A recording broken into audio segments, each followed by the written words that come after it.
As I get older, and our life is like a workaholic every day, and no matter how you invest or anything, the government will always want you, and this is something that I just learned, right, to know that you have to be on the government books, and as well you have to be on a paper trail. And if you're not one of those, then the government will punish you. That is something that I never thought, because I lived in this generation that it was thrown down our, it's already in our system, right? And it has to be very strict guidelines once you're in the government books. Whether you want to be a truck driver, right? I know it's not a government thing, but let's just say, for example, you want to be a truck driver. For lots of regulations and everything like that, right? If you want to be a truck driver, you get a truck driver license, whatever the license is, right? Then what you have essentially is, basically, you have to do one payment, and after you finish do one payment, you only got one shot opportunity. And if you fail that test, you fail. There's no second chances. There is, but you have to pay more. Alright? You got to pay another lot, same price. In a business, right, no matter what type of business it is, when the government started to smell you getting popular and doing cash in hand, they'll clamp you down. And, because you got an ABN, you got to do the right thing and be on the books and be on the, the FPOS machines and the plastic cards. And essentially, you started to question a lot. You're hard earning 100% of your profit, 33% and 10% goes to the tax man, right? So 33% goes to the tax man, 10% goes to the GST. Then you got card fees, right? Which is, whatever the bank it is, all right? Card fees.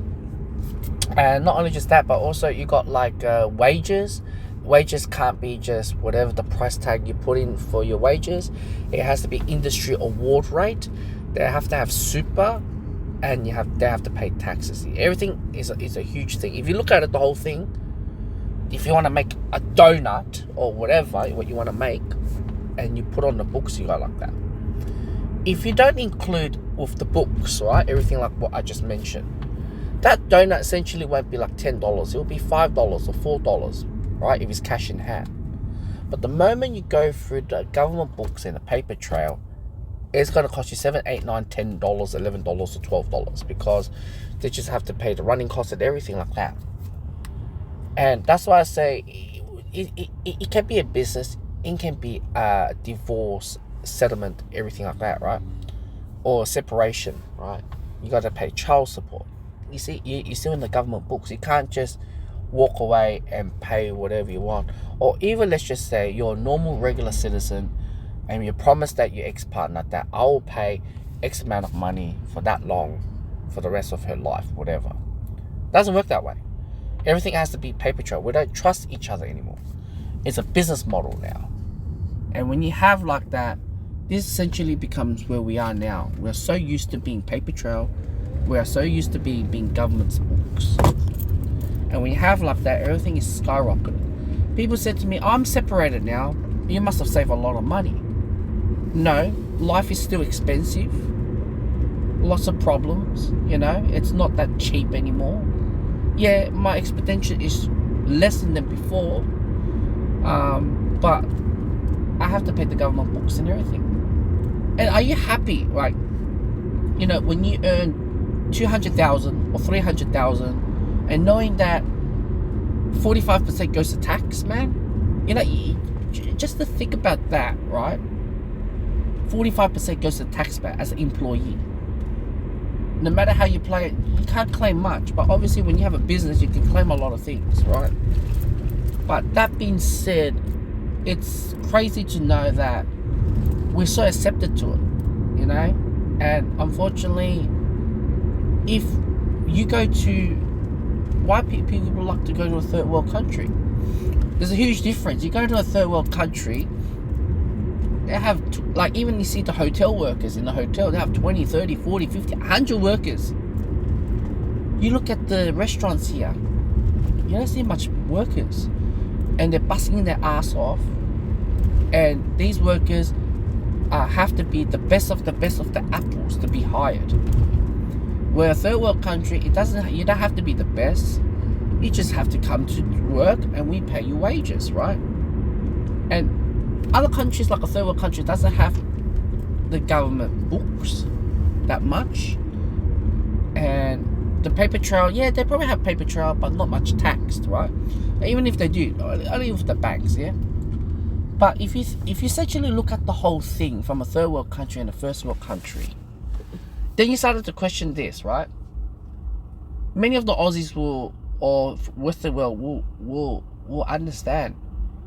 Going to a shop, a grocery store or supermarket and carry the shopping bags. One bag costs $60, the other bag will probably cost $50 or $100 or more, right? You just carry just a normal shopping bag. Where right now you can go to an airline and try to book a flight. For you, one way is like $110. I only can speak in Australia, I can't speak in any other world. But like Melbourne to Sydney, it's like $115, $150 one way. Then you start to say to yourself, why this food costs more than a bloody plane? Yeah, I understand, a plane has like what? 300, 1,000 seats. Of course they're going to sell it, but they have petrol as well, they have maintenance, they have worker as well.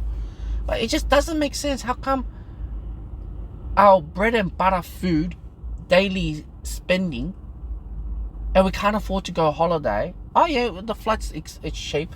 Accommodation, itinerary, it's so bloody expensive. Then many of them was like, you know what, screw this, we'll go third world country. Alright, we'll spend a little bit more money on the ticket, accommodation, everything will be cheaper. And you know, it just doesn't make sense at all when you think about the whole thing. And that's why I said, be a good citizen, be on the government books, and be on the tax books, and be on the paper trail. The government will leave you alone. But the moment you start owning money from the government or the paper trail, well, the government or the banks is on your ass already. And the ATO is on your ass already, alright? ATO was using the tax ban. So that's why I said, we have accepted the life that we are right now. It's all like that. Yes, I know, we pay more taxes. Yep, no problem. We have social security, X, Y, and Z. But it feels like in a country like this, you have two options. It's either you stay small or you go big. Even if you go medium, it still doesn't go well, right? And it sucks to open a business, right? If you open a business, all right, you knowing the fact that many outgoings before you even selling that piece of donut. I'm just saying donut because there's a lot more, practical, easier than most people think it is, than making this and making that, right? So essentially what I'm saying is that it is very, very interesting to know what is going on, right? Now, I got nothing to say, because the more I think about it, it makes sense why I'm poor today, why everything is cost of living is going up or anything like that. Yeah, cost of living going up, but it's actually more likely it's the rent, so you're just paying high labor and the little broker in between who make that tomato. The farmer grows the tomato close to nothing because it's all commercialized. Seed, plant from a seedling, and then hothouse or a greenhouse, and then grow up, and then a little bit trimming or a little bit wiring, and then it grows, flourish, many tomatoes. I know it sounds simple, but it's not that simple, alright? Just to let you guys know. And then you flourish tomatoes, right? Then you sell the tomatoes to a distributor, right? Then you got packaging as well, right? You have all that before you sell that tomato, right? Then it goes to a distributor in the metropolitan of the city, and then that's when I'm going to distribute it out to whatever supermarket or whatever. How many brokers do I have to go through? That tomato. You know, now it's worth what, $10 a kilo? At times it costs $8 a kilo. And these tomatoes are not, they have no taste when I eat them. I'll be honest with you, there's no taste on these tomatoes. When there's no taste on the tomatoes, and you know, and then you got cucumbers, and you know, like it just amazed me a lot, because we live in a country that it's you know, it's known for farming. You know, it's a farmland. You know, we have farmland.